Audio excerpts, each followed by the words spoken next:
Magpapakain po kami ng pusa dito sa Mabini, tsaka Ermita, sa Maynila. At yung mga pusa, oh. Nakapag na sa anak ko, yan yung anak ko. Everyday niya po yung pinapakain. Kasi po, umuulan ngayon. Ayan, alaga niya.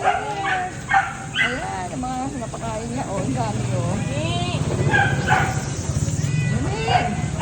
Ayan, oh. Ayan, kain sila.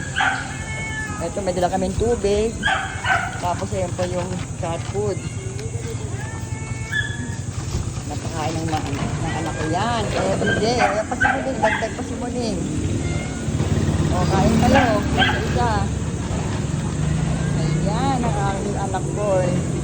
Kapagmahal sa mga pusa at aso. Yan, mamaya pakain namin aso dyan sa dulo. Kapita.